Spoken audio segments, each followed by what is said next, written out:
Something was happening in Festive Road. It was just another morning, but all along this ordinary street, children and their mothers were walking in one direction. At number 52, Mr. Benn looked out of his window and noticed what was happening. They're all going towards the park at the end of the road, he thought. I wonder why. He went in from his window, put on his hat and coat, and was soon on his way to find out what was happening. In the park, he could see the children and parents standing together. On some mornings in the park, a little show was put on for the children. This was one of those mornings. Mr. Benn decided to stay and watch the show. First, it was Punch and Judy.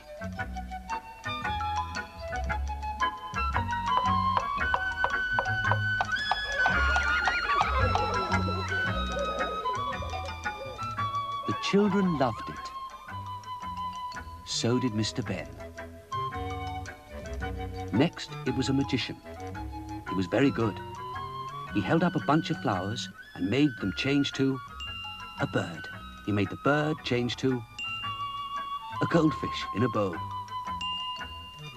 And then back again. After the show was over, Mr. Benn sat on a park bench and thought what fun it would be to work magic. And he thought of a certain set of clothes he could remember seeing in the special clothes shop where he knew adventures could start from.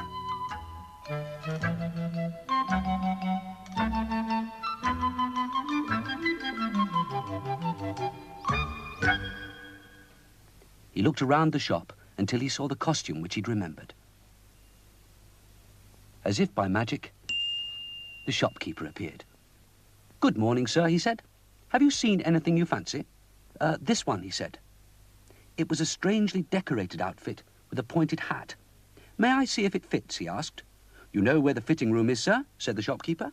And they both looked towards the door in the corner of the shop. Mr. Benn was soon in the fitting room. He changed from his ordinary clothes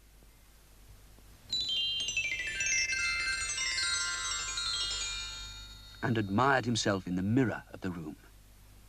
"I think this is a wizard's outfit," thought Mr. Benn. "Now where will that take me?" Then he went through the other door, the one that could lead to adventures. Once through the door, Mr. Benn found himself in a kind of cave. There were lots of shelves loaded with books, bottles, jars and packets.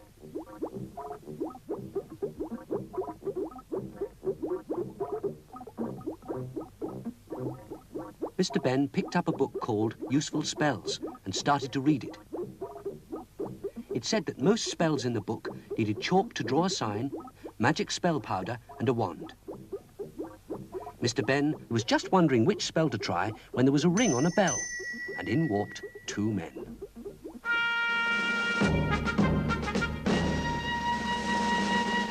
"We've come from the palace," said one. "We've been sent to find a wizard. Would you come with us? We need your help." Mr. Benn said he would, but he felt a bit worried because he hadn't had time to try out any magic yet. Outside the cave, a horse-drawn carriage was waiting to take them to the palace.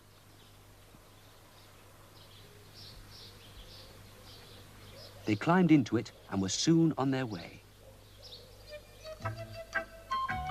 As they drove along, people beside the road stopped what they were doing to wave. "Everybody seems happy," said Mr. Benn. "They are," said the messenger.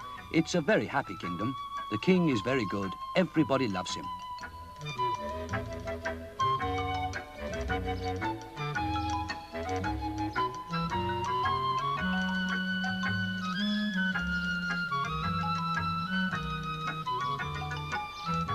Why does the king want me? Asked Mr. Benn. You'll find out in a minute, said the messenger. We're nearly there. The coach drove up to the palace and stopped at the entrance. Mr. Benn was taken to the great hall. Lots of people stood around. Mr. Benn thought they looked rather worried.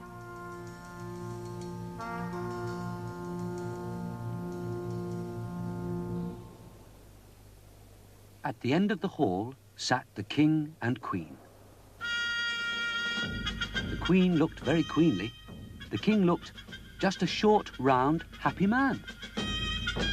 Mr. Benn bowed to the king and queen. The queen began to explain what she wanted. First, she told Mr. Benn how good the king was and how he kept his people happy. "The trouble is," said the queen, "he just sits and grins. He's not lively enough for a king. He should jump about a bit more. Can you make him?" "Jump about more," said Mr. Benn, and he looked in his book of spells. He found a spell that seemed right, and he read it carefully. He took his chalk and drew a sign round the king's throne. Next, he sprinkled some magic powder on the king, read out the magic spell, pointed his wand, and the king jumped and jumped, rather like a large frog. "Stop!" shouted the queen, and luckily Mr. Benn was ready with the spell to change things back again. The queen wanted to try again. "A king should be big and strong," she said. "Make him big and strong." Mr. Benn read the book again, made another sign, sprinkled more dust, and pointed his wand. And the king grew, and he smashed through the throne, which he thought was very funny. He gave the nearest guard a friendly pat. It was such a blow that it sent the guards flying like a line of skittles. The king bumped a pillar, and that too came tumbling down. "Stop!" shouted the queen, "before he smashes the palace." Again a flash, and the king and his throne, and the soldiers, and the pillar were back to normal. "Strength may not be good," said the queen, "but look at him. Can't he be tall and elegant?" "I'll try," said Mr. Benn, and read again, did what it said, and...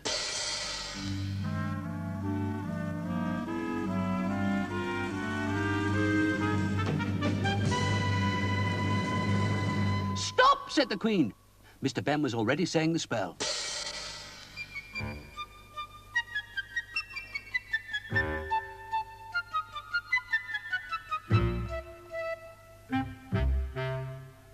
"I have it," said the queen. "I would like the king to look like that." And she pointed to a statue. Mr. Benn read, marked, sprinkled, pointed, and... there was the king, just like the statue. The queen was delighted until she realized the king was just stone. "Oh dear," said the queen, "this is no good. Change him back." Mr. Benn had had enough. He liked the king. Everybody liked the king. Even the queen liked the king. She just wanted him to look different. Mr. Benn told the queen that things couldn't be changed to and fro forever. "Oh, please try," said the queen. "I realize now it's what he is that matters, not how he looks." "If I do," said Mr. Benn, "you must never try to change him again." "I won't, I promise. Just get him back," said the queen. With a flash, Mr. Benn brought the king back. Everybody cheered Mr. Benn. Mr. Benn thought they all seemed very happy, seeing that everything was just as it had been. The king, still laughing, thanked Mr. Benn.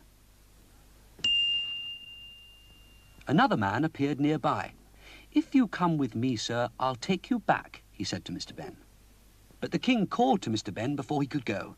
"I say, Mr. Wizard, I love those flashes you made. Could we have some more before you go?" Mr. Benn was delighted. He used the last of his magic dust and did a show of flashes for everyone.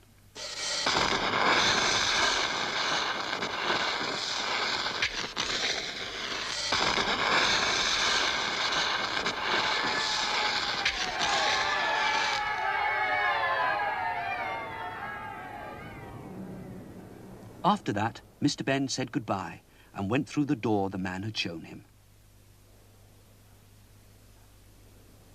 He found himself back in the changing room of the shop. He took a last look at himself as a wizard in the mirror, and then put on his own clothes.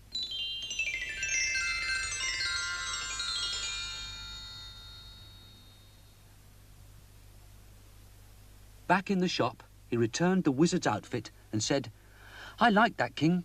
I'm glad he wasn't changed." "Thanks to you," said the shopkeeper. And then, "By the way, the jar that held the magic dust is empty now, but you might like to have it." "Oh, thank you, I would," said Mr. Benn. And he waved from the door. "See you again soon." Back in Festive Road, Mr. Benn was happy. It's a very ordinary street, he thought, but I'm glad it hasn't changed.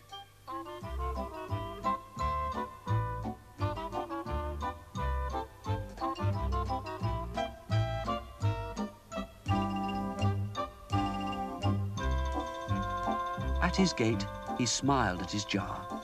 Yes, it's empty, but it's just the thing to help me remember. I'll keep it always.